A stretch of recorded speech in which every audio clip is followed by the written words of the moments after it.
보증금과 시설금, 영업권 해서 1억, 바닥 권리금은 없는 걸로 합니다. 보증금 2천만 원, 그래서 시설을 중고로 받는다고 해서 3천만 원. 그럼 1억에서 보증금과 시설비를 빼고 남은 5천만 원을 순수익 기준으로 나눠 봅니다.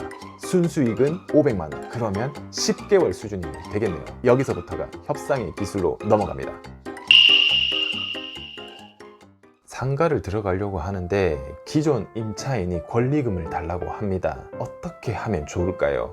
난처하신가요? 혹시 사기는 아닐까 하고 지레 겁부터 나시는가요? 그럼 오늘 이야기를 들으신다면 충분히 이해 가실 겁니다. 상가도 물건입니다.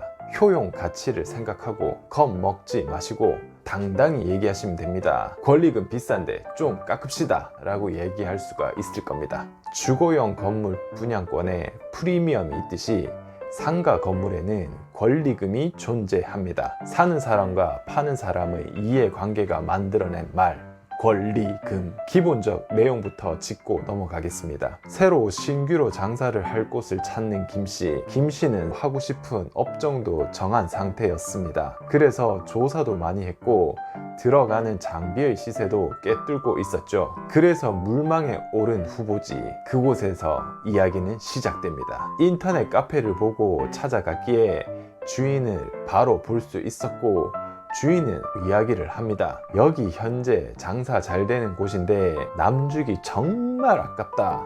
몸이 안 좋아져서 판다라고 합니다. 보증금 2천에 월세는 30만 원, 포스기 매출도 보여줍니다.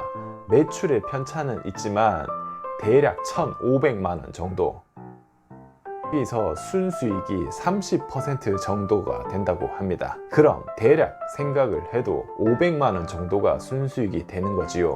김씨는 이 말을 듣고 침이 꼴깍 넘어갔습니다. 이 정도면 충분하다고 생각한 수익이기 때문입니다. 그리곤 이야기합니다. 보증금이랑 시설비, 영업권 해서 총 1억이면 될 것 같답니다. 알고는 있었지만 권리금 1억을 이야기하니 당황스러운데요. 자, 그럼 계산을 해볼까요? 권리금은 보통 세 종류로 나뉩니다. 바닥 권리금, 영업 권리금, 시설 권리금에서 매도자가 주장을 합니다. 첫 번째로 바닥 권리금. 이곳에 움직이는 유동 인구가 있기에 업종이 아니어도 장사가 잘 된다 라고 할 때 받는 권리금이지요. 두 번째는 시설 권리금. 내가 새로 시작하려면 인테리어부터 해서 시설, 집기, 간판, 포스기까지 신경 쓸 것이 너무도 많습니다. 하지만 기존 시설을 그대로 받는다면 당연히 신경 쓸 거리가 줄어들겠죠. 이것을 세팅하는데 든 비용을 기반으로 중고가로 계산을 하여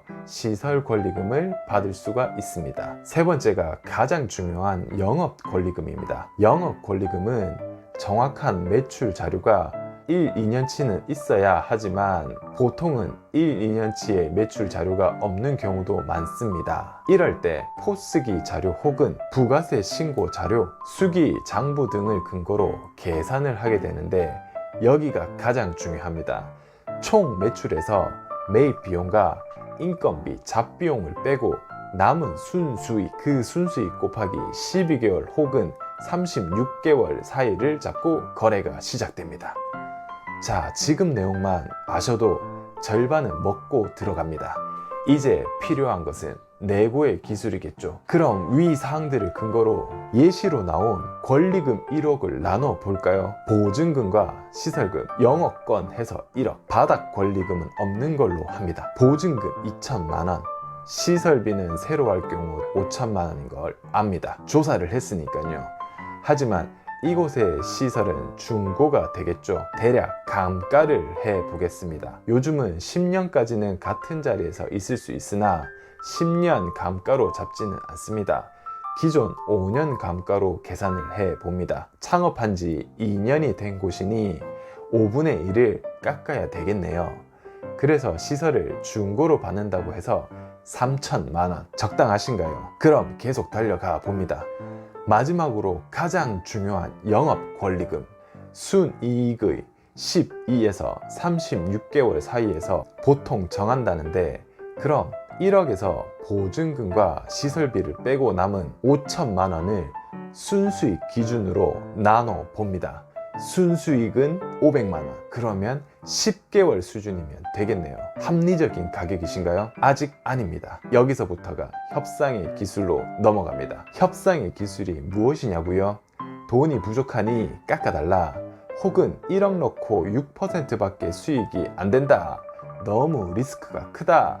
등도 해서 때론 저자세로 혹은 까탈스럽게 해서 금액을 맞추어 나가는 겁니다. 그리고 조정하는 과정에 대해서 부끄러워 하실 필요도 없습니다. 왜냐? 여기에는 내 피 같은 돈이 들어가기 때문이죠. 그리고 결론을 당장 내지 마십시오. 끝은 망설이면서 나오는 겁니다. 꼭 그렇게 하셔야 됩니다. 한 번도 아니고 수도 없이 고민하십시오. 그리고 나서라도 좋은 물건이고 내가 이것을 산다면 나 정말 잘할 수 있다고 생각이 든다면 자신 있게 권리금을 주고라도 인수하는 겁니다. 그래야 위험 요인들을 감내할 수 있는 겁니다. 그 사이 이 물건이 나가면 어쩌냐고요? 걱정 마십시오. 당신을 기다리고 있는 물건은 정말 많습니다. 정리합니다. 전 임차인이 권리금을 이야기합니다. 그러면 세 종류로 생각하십시오. 어떤 매장이라도 통용되는 바닥 권리금, 들어가서 필요한 시설에 대한 권리금, 이 업체를 그대로 받을 경우 형성되는 영업 권리금. 세 종류로 생각해 봤을 때 터무니없다면 당장 뛰쳐나오십시오. 당신의 돈은 언제나 소중합니다.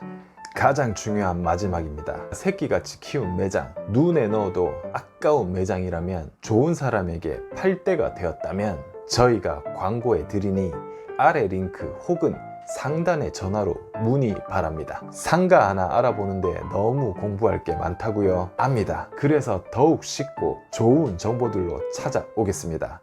좋은 정보를 얻는 첫걸음은 구독, 좋아요, 알림 설정입니다. 의견은 댓글로 남겨주시고 주변에 널리 공유해 주세요. 탐방은 제가 책임지겠습니다.